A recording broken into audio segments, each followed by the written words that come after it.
Welcome, welcome, welcome. We here with another dope workshop in this Melanincon 2026 series. I'm here with Dr. Avis Jones-DeWeever, and her topic today is going to be about the power close to home, how local and state elections shape everyday life. Welcome, welcome, welcome. Tell the people about yourself. Well, hello, hello, hello. I am so happy to be here for Melancon. And I have to say, this is right on time, okay? Because if there was any time that as Black people, as melanated people, we need to understand every aspect of power, that time is now. So, to tell you just a little bit about me, my name is Dr. Avis Jones-DeWeever. I am the founder and principal of Nouveaux Strategies. We are a strategic communications firm that helps progressive organizations and candidates be able to create messaging that literally moves the masses and make sure that they act in a way that's going to create powerful and positive change. Throughout my career, I have worked at virtually every level of government, from the state capital of Virginia to the state capital of Maryland. I've even worked with the Congressional Black Caucus Foundation, providing support for Black members of Congress. I've worked on political campaigns. I've done a lot of different work in all of those capacities. But at each and every step of the way, it is critically important. I've seen it from the inside out, how important it is that you make your voices heard to your elected officials. We have to understand, and you're going to hear me echo this theme through what I'll be sharing tonight, that honestly, voting is just the beginning of what you can do to create change. It's really about how can you continue to apply pressure at every level of office to make sure that what you need for yourself, for your family, for your children, for your elders actually comes to life. And I look forward to going into that tonight. And I also look forward to the conversation because I feel I'm blessed to have built multiple platforms to reach a lot of people. And I just feel that it's a not only duty, but it's our responsibility as Black platforms to actually educate people on how much they vote matter. And I feel uh, as a whole, we don't do that enough. So Yes. then we get incidents like last year in the last election where misinformation runs rampant and people look into the celebrities, people look into different influencers to get the proper information when there's people like yourself with a proven track record behind you that can actually educate people, I feel should be at the forefront of a lot of these conversations. So I'm appreciative for you for joining us tonight. And I appreciate that you invited me and allowed me to speak. And also, the point that you made is a critical one. And I do want to emphasize that, underline it, highlight it, put it in blinkers. Okay. Listen, this is what Black people need to understand. Political parties understand how important our vote is. Individuals who are for us and also individuals who are against us, who are looking to hurt us, understand how important our vote is. And so that means that oftentimes a lot of interest that are diametrically opposed to those things that would be important for our communities invest a lot of money into targeting us for misinformation. And that investment of money could look like investing in bot farms that create entities or personas on social media that aren't even real Black people, but they look like Black people and they are Talk saying like us. things. Exactly. It talk like they know our phrases. They've been studying us. And a lot of these bot farms aren't even based in the United States. You have other interests throughout the world who are saying it would be to our benefit to have a certain person, for example, be our president because we know he don't know what the hell he's doing. And he's going to do things that would allow us to increase our geopolitical power. And so with that thought process in mind, they are investing millions and miseducating Black people, even if it's not about us voting for the other side, it's in the terms of us just giving up on the power of the vote at all and not even showing up.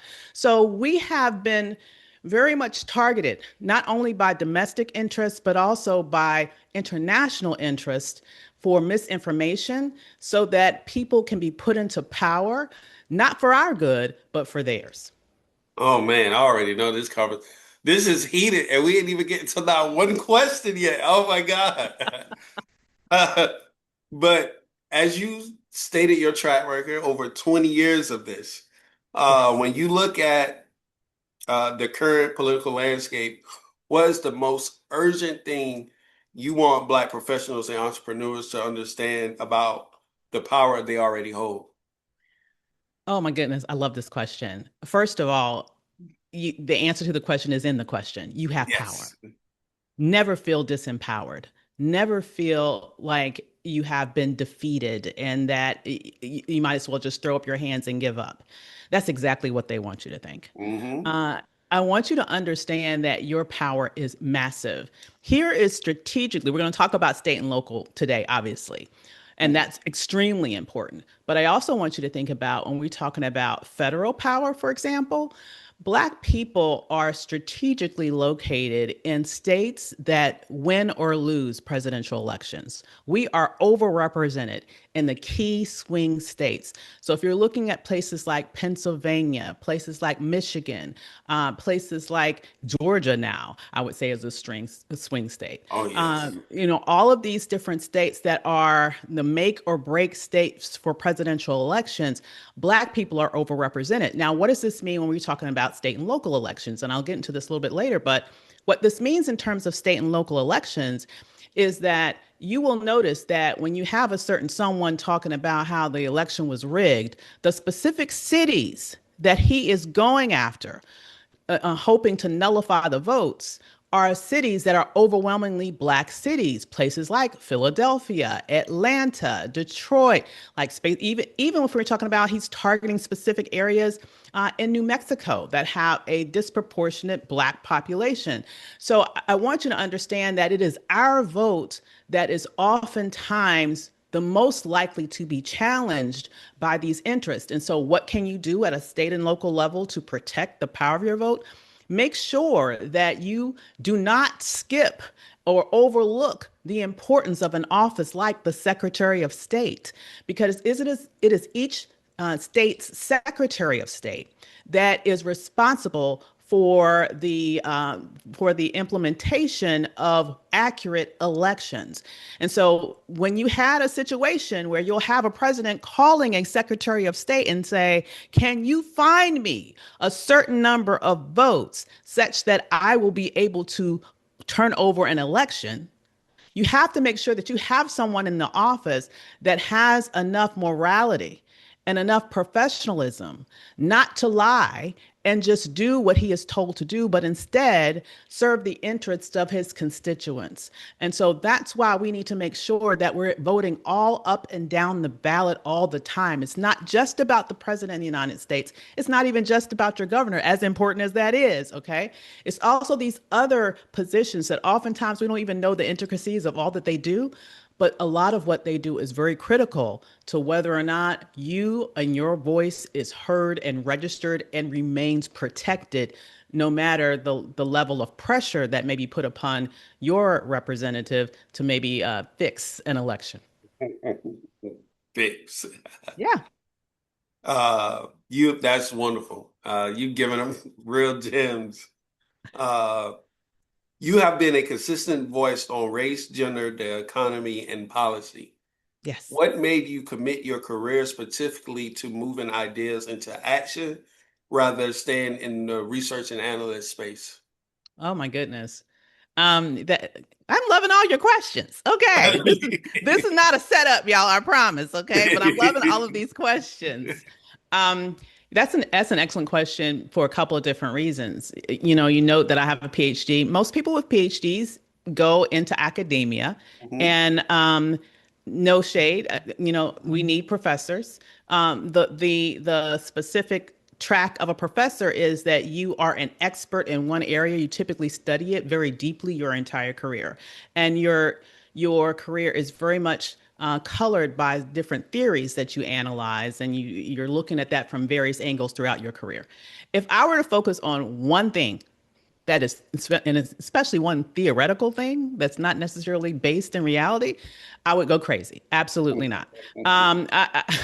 That would just drive me nuts. Okay, I think my inspiration for really focusing my career in practical areas and practical areas that focus on race, gender, Black families in particular, Black women in particular, all and the intersection of the economy, all of the above, is coming from a family that made clear to me what they had to go through in order to provide the opportunities ultimately that I was able to take advantage of. We always like to talk about we are so far away from quote unquote slavery and well, I'm not even going to say quote unquote from slavery. The reality is that we're not very far away from the after effects of slavery when we're talking about the Jim Crow South and we're talking about segregation and all of the things that happened. We are really only, even though we're going to be recognizing 250 years of this country's existence this year, Black people have only been free in this country, I would argue, for 60 years. And I am counting our freedom from the point at which we were broadly provided the franchise and we were provided the ability to vote when segregation laws were eliminated via the Civil Rights Act of 1963. And so, what I'm suggesting is that I am a member of the first generation of Black people to be born in this nation with all of her rights. Like my parents did not have the right to vote. My parents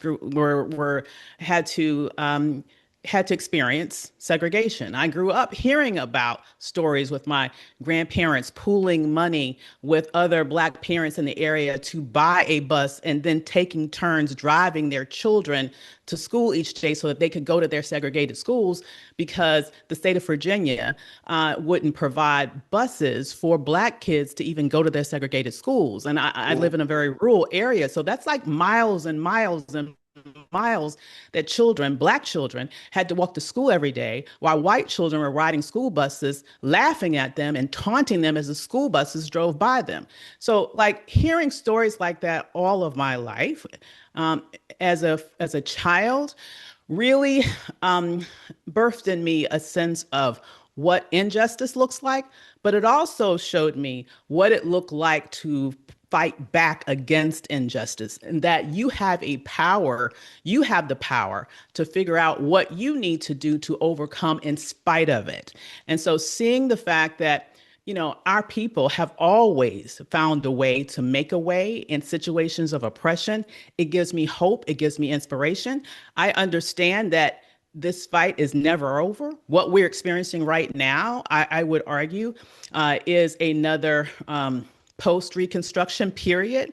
We're experiencing a period where our rights are being ripped away, but we need to be as agile. We need to be as inventive. We need to be as persistent as our parents or grandparents were when they faced the previous wave of this and say that, oh no, not on my watch. I am going to figure out how I'm going to fight back, and I am going to do it with everything I can, not only for my benefit, but for the benefit of those generations that are going to come after me. I was to the people. Whoa. You got me want to go vote right now. Yes, sir. Absolutely. Most Black voters, though, like myself, like yourself, show up for presidential elections. And then you have those that show up to presidential elections and then disappear, like you said, only vote for the presidential or only vote for the governor.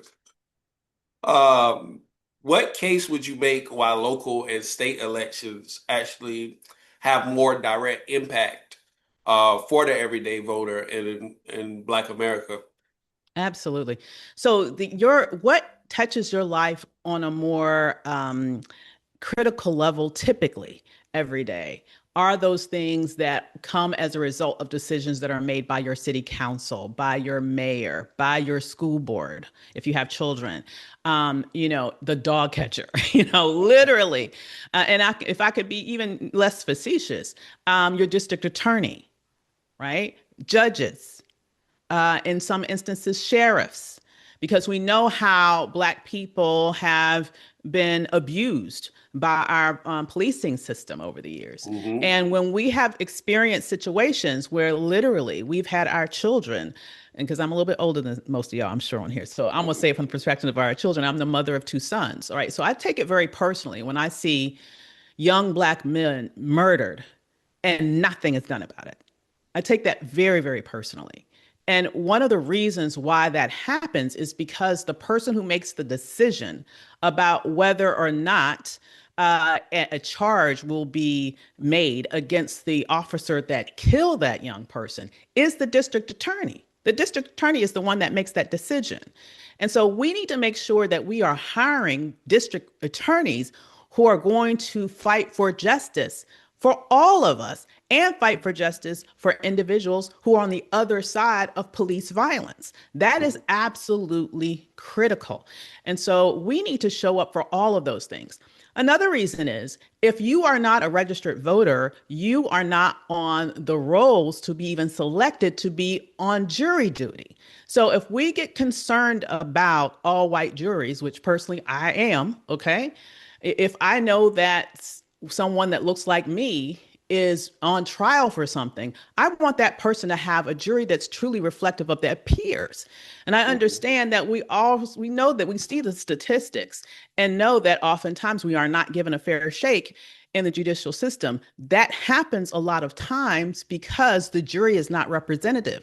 But if we are not registered to vote, okay, then we can't really complain that the jury is not really very representative, right? So we have to make sure that we maximize even our power to vote by registering to vote.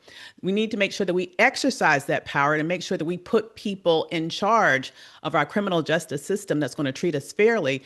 And then we're at the same time, we're going to maximize our chances to be put on juries so that those in our communities who are facing an interaction with the court system will have a better chance of being treated fairly in that space. For all of those reasons, we need to make sure that we register. And at the end of the day, we need to make sure that we vote. Hey, I'm, I'm gonna beat that nail with a hammer till I'm black and blue because people, a lot of times, I graduated from the University of Louisville. So a lot of times, people, uh, our area was very Hmm. controversial. But a lot of the people that we was protesting to was elected officials. Yes, That's and like rightfully, we're policing, rightfully so. we're protesting to the police department, protesting to Hmm. the attorney general, all these levels. They was voted in. Exactly, exactly. And here's the thing, when you look at the data around voter participation, it is definitely true that more people show up to vote when it's a presidential election. And Hmm. then when there are midterm elections or elections outside of a presidential election, the voter show up rate, the voter turnout rate decreases. Not only does it decrease in general, the proportion of the electorate that is Black that shows up to vote goes down. So less of us specifically, less Black people specifically vote outside of presidential elections. And one could argue that it's especially those votes, if we're talking about people on the ballot that would be the sheriffs, that would be the district attorneys, that would be judges. If we're talking about those just as a few of the examples, these are people that literally have our lives in their hands. Literally. Literally. I mean, we're not even playing no games here. Like they literally have our lives in their hands. And so when we see these tragedies about things like what happened with Michael Brown and everything that's happened before and even after him, George Floyd, all of those things. Oh, George Floyd is a great example because one of the reasons why the George Floyd case did get a level of justice is because why? You had a Black attorney general in that state. I will tell you that if they did not have a Black attorney general in Minnesota, when that happened, it is a good chance that the murderer of George Floyd would have never been charged and would not be in jail today. So it is critically important that we vote. And on the other end of the spectrum, I'm going to argue it's critically important that we run for office. Oh yeah. Uh, First point was about the Black Attorney General that got Mhm. George Floyd justice, or more specifically, a Black Attorney General that believes in justice. Because we also Yes, had a Black Attorney General during the Breonna Taylor, and he refused to give her justice. that is so true. And then on the back end of voting, I just feel like, oh well, for us running for office, I just feel like it's we have come to a juncture where it needs to be a shift. All these Hmm. career politicians have to mentor people and figure out a pathway out of their office versus how to Hmm. stay in their office. I just feel like Hmm. it's a disadvantage with a lot of these, whether whatever party, whatever side you're on. I just feel like it's a disadvantage to have these 30, 40, 50-year politicians when there's young politicians who are more in tap with technology, AI, social media, all these different things that they're not versed in. They're making laws on things they have no clue about. It's time for them Hmm. to transition out and mentor the people under them versus hold the seat hostage. So, Thousand yes. percent, 1,000% agree with you. It is. Listen, so much I can say. Well, I don't even want to waste time with that one. I will say this: you are 1,000% correct. There really is not a culture of succession planning with our elected officials. There is a culture of literally. Let me look at Mitch McConnell. Come on, he can barely talk. He gonna walk and fall his way to keep this seat. I'm I sure mean, he got understudies that he could put in place. Like, absolutely. He's just one example. What I'm saying here, though, and he's probably the most egregious one right now, but I will just say, the culture there seems to be you kind of stay in office until you damn near dead. Like, really, like The that's what it Walking seems Dead. like. Exactly. It was never meant to be that way though. No, no, here's what I want to say to you, though, and particularly to those of you who are younger, millennials, Gen Zs, all of those. Listen, you're going to have to take it. You're going to have to take it. Like, no one, very few people acquiesce power. Power is taken, it's not given. I know that's not very politically correct to say, but I'm going to tell y'all what you got to do. Okay. If Barack Obama would have waited to run for office when it was quote unquote his turn, he would still be waiting. If Zoran Mondani would have waited until it seemed like that the winds would have been right for a social democratic person to run for mayor in New York or anywhere, frankly, he'd still be waiting. The point is, you're going to have to go out there and take it. It doesn't mean that you have to be nasty if you don't, I don't know. Well, here's what I will say. We are at a very interesting inflection point in politics right now. People understand that it ain't working. Mhm. Normal ain't working. Being kind in terms of the normal way of the political gentries and culture is not working. We are at a crisis point.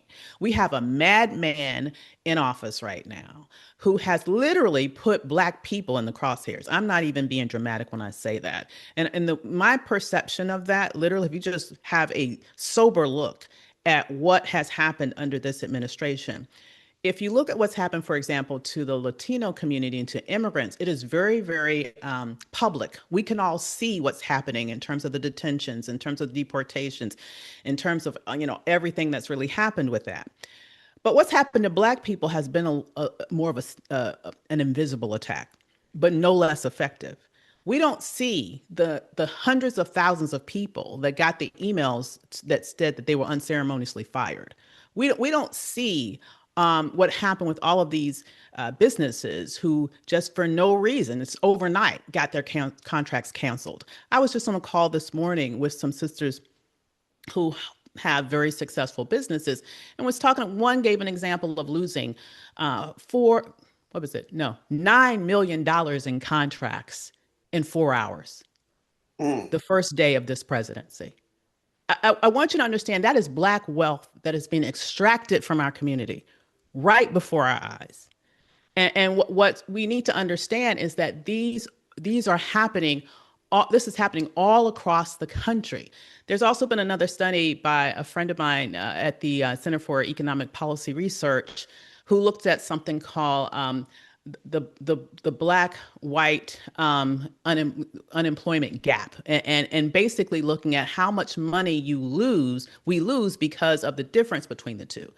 Now, under this administration, there's been a huge growth, an increase of unemployment among African Americans. A lot of it has to do because of their targeting of just firing the federal people in the federal government, where historically we have held those jobs at a disproportionate rate. Why? Because at the end of segregation, that was one of the first places where we could gain employment without being as discriminated against. So we were more likely to gain employment in the public sector than the private sector.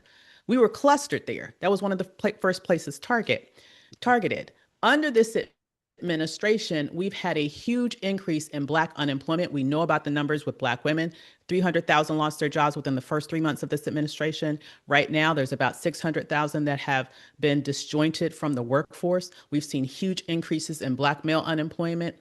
According to the analysis of what is the value of this gap, the money that we're not making because our unemployment rate has increased, it's around $85 billion that's been lost in the Black community. I want you to understand that we have been attacked economically. Our economic power is being stripped away right before our eyes. And it's no less impactful just because we can't see it on the evening news every day. It is a real attack. And so we have to understand that in this moment, we have to be willing to fight back. And that's going to take politicians that understand that now is not the time to be satisfied with the normal gentries. We understand that this is a one party dominated moment on Capitol Hill. But we want to see people who have the energy, who have the boldness, who have the fire to make sure that once these midterms happen and after, that we're going to have boldness, that are willing to fight for you. And so that's going to require new energy. It's going to require new people, and it's going to require us holding those people who are there and who have been there and who will stay there. They're holding their feet to the fire so they can make sure that they take the actions that are necessary to fight back aggressively, such that when we move forward, we can create a way to increase opportunities for those of us who have been harmed in the process of this assault that we've been that we've been receiving under this administration. Man, because they on our necks, foot on Yes, necks, and every day we got to. We at a point where we don't just need voters, we need warriors. absolutely. We need warriors. We need to be them champions that got Obama elected. We need to be them champions that Martin Luther King marched with. We need champions and warriors at this current juncture, which is why conversations like this is so important. I think. Hmm. Far as you though, what do you feel is the gap between local and state elections? Hmm.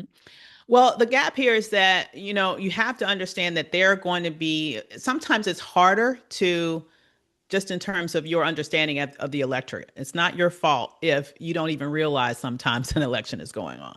I mean, when a presidential during a presidential election, there's so much attention on it. You get all this information on social media. You get all this information on the traditional media. Everybody knows about that. You have to kind of keep your ear to the ground and be plugged in about what's happening locally. And then making sure that you are heard. And what I really want to encourage us to do is to show up, show up at city council meetings. If you have children, show up at school board meetings. I'm definitely also going to say run for the school board. Run for your city council. Because if you look at some of the attacks that we've been taking recently, even on the federal level, they first started on the state and local level. Prior to DEI being attacked on the federal level, which led to a lot of the unemployment that I just mentioned, as well as the contract revisions and counseling that I just mentioned.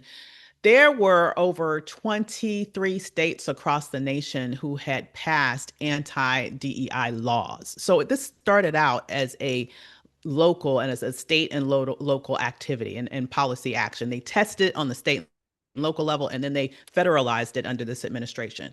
One could say the same thing with regards to various other examples. I'm thinking about the Stand Your Ground law, which was the law that created a situation where Trayvon Martin was murdered and his murderer was not held to account. It's because there was a law, Stand Your Ground, that they used to defend that murder, and that law was then replicated in multiple states across the nation. And so, what we need to understand is that those people at the state and local level are passing laws that oftentimes hurt us. And that's why we need to be part of that conversation. We need to make sure that we are not only voting to make sure that we aren't putting people in office that will literally pass laws that will do violence, either physical violence or economic violence in our community. And we also need to be one of those that are saying, well, you know what? If not them, then who? Maybe me. Okay. We need to really think seriously about how we can be part of that conversation because I agree with you. We need younger people in those spaces. We need more people of color in those spaces. We need more women in those spaces. We need to make sure that there are people in these decision-making places. And I haven't even talked about reproductive rights and all that's happened with that, right? That actually understand the implications of these laws and therefore are willing to be warriors in a space in which we really need. And that's right now in states all across this nation. That's an amazing answer. I see your hand raised. We gonna have a time for her to answer your question. Before I go to any more questions, you had slides. I didn't know how you wanted to work them in. I have a few, but I mean, this is a I kind of liking this conversation, so we can continue the. I think this will be more fun just to have a All convo. right. We're getting to a lot of things I had in my slides anyway, so let's keep on going. Okay. So, you led the National Council of Negro Women during a pivotal movement following the death of Dorothy I. Height. Mhm. What did that experience teach you about the relationship between cultural legacy and political mobilization? Oh, man, you always have these good questions. Okay. I had the honor of working at NCNW with Dr. Height for several years before she passed. I went there to lead a think tank that focused on Black women in public policy. So I worked there and worked with her for years. And during the time that I got to know her, it was just amazing to see not only her complete understanding and mastery of what was happening in the policy space at any given moment, but just her instincts around how to mobilize others across the spectrum to get involved on issues such that we could push for the change that we need, but also push to stop changes that we know would hurt us. So seeing her political instincts in real time was a very, very powerful and instructive period in my life. Um, After she passed, it was a lot of sort of responsibility just to make sure that that legacy at some level was maintained, and just making sure that people understood that we have power as a group, but we also have power in coalition. So that means how can we work with other civil rights organizations, for example, if there is something that's happening that we know would have a negative impact on Black people, or that's something that we want to push that we know will have a positive impact. How can we strategically work together with those organizations and their membership to really activate people to make sure that happen? If there's something that's happening that we know would be very detrimental to Black women, how can we form coalition with other women's organizations, right? How can we work now with Feminist Majority or NOW or the Women's Partnership for Women and Families or Black Women's Roundtable, all these other groups, how can we all come together as a collective and work together to protect women's rights? And so it was really the ability to think about how can not only we be very proactive as a specific organization, but how can we work across the activist aisle, so to speak, around issues that are critical. And that was really a powerful time. When she passed and I became the executive director, uh, President Obama was in office at that point. And so it was interesting because I had the opportunity, his team would hold meetings with civil rights organizations and with women's organizations.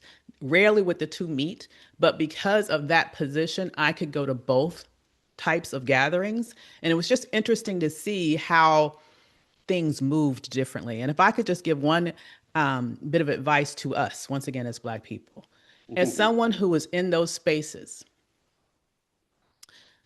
to be perfectly transparent, I felt like too often when Black organizations were in that spaces,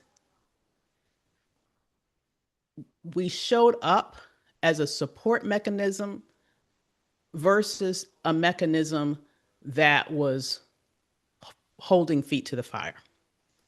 When women's organizations showed up in those spaces, they showed up with a specific set of this is what we want and this is how we want it done.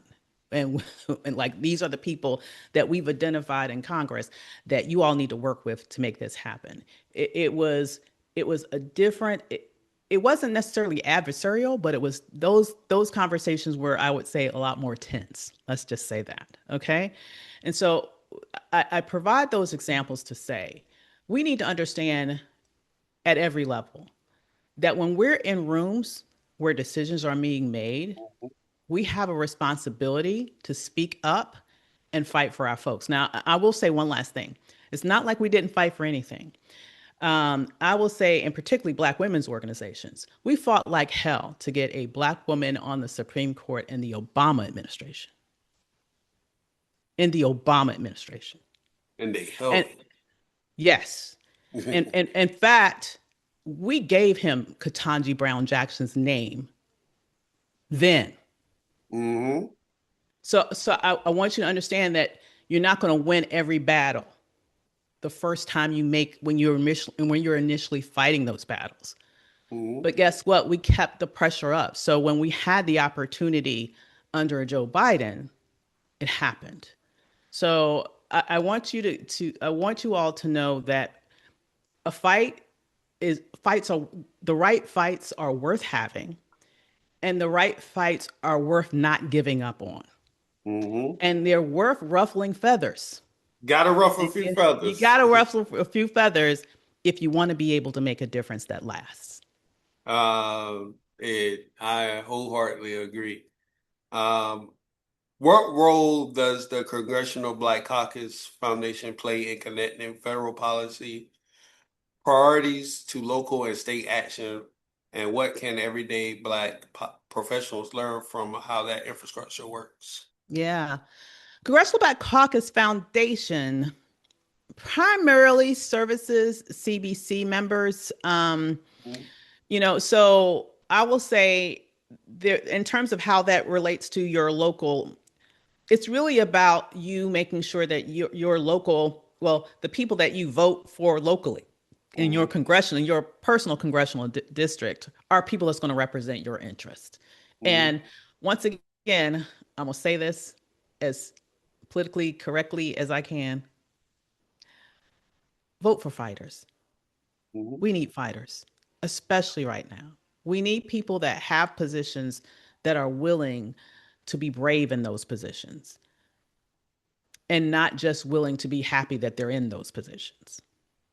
Okay. I agree. So, and some of this will require some of younger people to run against them so that even if they win at the end of the day, they're going to get the message.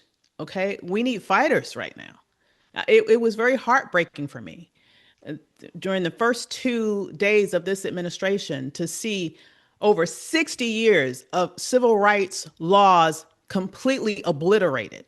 60 years of laws that took hundreds of years to get us to the point where we could get them. And in 48 hours, they were gone. And I hear Pete from the Congressional Black Caucus. Oh, it's Not a incredible. word. It's incredible to see. I tell you that. Absolutely. So Uh, we have to have fighters. We have to have fighters.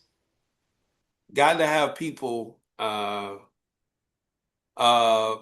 Miss Janice, I put a chat box so you can ask your question. But I will say I've read The Miseducation of the Negro several times, and Hmm. he's very explicit on black politicians, Hmm. and we have to do our best to not fall in the realms that he described. Hmm. Uh, And the not thing saying that, is, I'm sorry. I'm just saying politicians are going to be politicians. Not to yes, be overly, it's not just black politics. Politics are going to be yeah. politics. But here's the good thing about that. They need to be responsive to you. Mhm. Politicians will be as bold as you require them to be. Like you have to be willing to push them. This is why I think of voting as the starting gun of a race. Yes, you need to vote at every level, but after the vote, if you want that politician, I don't care if it's a state person, I don't care if it's a local person, I don't care if it's your congressional representative, I don't care if it's your senator, I don't even care if it's the president.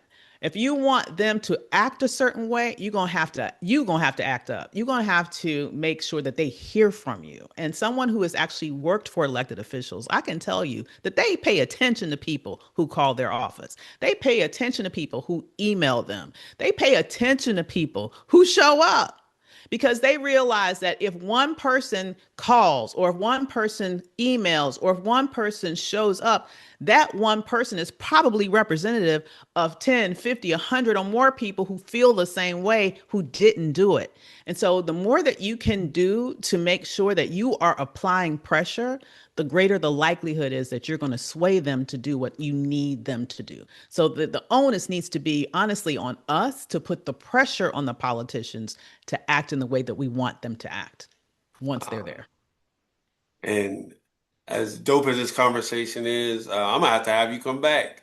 But I will add to what you just said is I personally just want to see our politicians and our political group hold informational webinars or informational sessions because sometimes I see people get the platform to voice their opinion at the local level and they can't even articulate it. And it just sounds Mm-hmm. like they're running with narratives and misinformation. But Mm-hmm. if we get ahead of that and make sure people are, again, armed with the appropriate knowledge of the whole political landscape. Everybody didn't get that in high school, and it Right. shows. It shows every day that everybody didn't get that in high school. So we need to I'm advocating for us to constantly have things to where the average person uh, can get the proper information. Because I feel like a lot of times we just assume people know these things and people don't.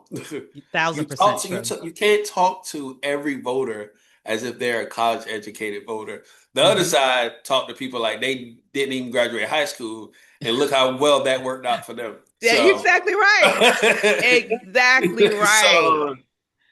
so we need to start meeting people where they at. And that's not a bad thing to be ignorant, but it's a bad thing to not try to help people out that the ignorance, which is why again, Absolutely. these conversations are important. Absolutely. Uh, like I said, I'm not gonna keep you all night. Got maybe like three more questions for you. Okay. Uh, what do you want black voters to demand from candidates, as you just passionately said, at every level before they earn a single vote from our community? I think we have to be clear about what we want and articulate it and then relay that to say this is what I need to hear from you about what are you going to do about this particular issue. So I think right now we need politicians who are going to tell us what's going to happen with regards to number one, if what can they do to rein in this fool in the White House and make sure that many young people aren't unfortunately sent to over to Iraq, Iran to die. You know, I'm concerned about what's going to happen with this. We need to figure out what are we going to do in order to make sure that people are able to get a job and a decent wage right now because people not only have lost a lot of jobs, inflation is creeping up, and people cannot afford their to buy a home or just have a decent standard of living. Those basic things that we know that we care about, we need to articulate them and be willing to see. I think the way that ideally you would do this is that you would know what your priorities are. You would then do research on your various different candidates to say, is this person addressing that issue? Who is coming closest to it? And if they're not, you feel free to reach out. You can reach out to candidacies and say, have you thought about this? They listen to people. From those things, you figure out who comes the closest to what you want. I would say, lastly, we need to also understand that we are adults, and adults make decisions between the choices that they have in front of them. Okay. The stakes are too high to say, I can't find any candidate that does 100% of the things that I want done. Therefore, I'm not going to vote. Grow up. That is the most childish perspective I have ever heard. That's like saying, if I can't find the perfect job that pays me exactly what I want, gives me all the different benefits that I know I would love to have, then I just refuse to work and I'm just going to be homeless. How much sense would that make? That's just That's like just stupid. Who that's would like do the that? people that use reparations as a point to not vote for Black people every election cycle. No. And then I also wonder, honestly, let me also be blunt. Some of those folks are being paid to do that. Um, 110%. we You don't have even hear from chaos these people. agents. Absolutely. You never The hear Jill from them. Steins. Exactly. They are being paid, okay? They are chaos agents. They are Mhm. making money every electoral cycle to get Black folk mad and to say, and I will say this as someone who supports reparations, but I also understand everything else that is at stake. And congratulations that you didn't vote for Kamala because she wouldn't say that she was going to push forth reparations. I don't know how you expected her to do it when nobody else has ever done it. But besides that illogical assumption, all right, now look at what happened. When this is a woman who said that wouldn't you have liked to have had $25,000 to be able to buy a house for a down payment? Because that's one of the things that she proposed. Student You know, loans forgiven. student loans forgiven. We wouldn't be in a war right now. I mean, I could go over thing after thing after, and plus 300,000 to 600,000 Black women would still have their freaking jobs. Yes. So Yes. we need to stop. We need to grow up and Mhm. be politically savvy enough to know that when we are faced with people who have been paid to make us make illogical actions that are against our best interests. And we need to stop searching for perfection, but we need to search for the best option in a limited number of options and it doesn't, and it's not even close. I don't even understand how anybody could think that the two could be close between Kamala and this fool. It's not even That's a whole close. nother 45 minutes. Absolutely. It's not even close. Beginning again, beyond us, Black people by and large did what we were supposed to do. But I Mhm. will say that, we have to be wary of who we trust and who we don't trust. And if there are people that you never see pop up until around election time, and now all of a sudden they're telling you not to vote, or they're continuing to bash what is clearly the best option, maybe imperfect, but the best option between the two that you have against before you, understand that they are likely being paid to work against your interest, and they are trying to sabotage your future. Agents of chaos. Uh, Yes.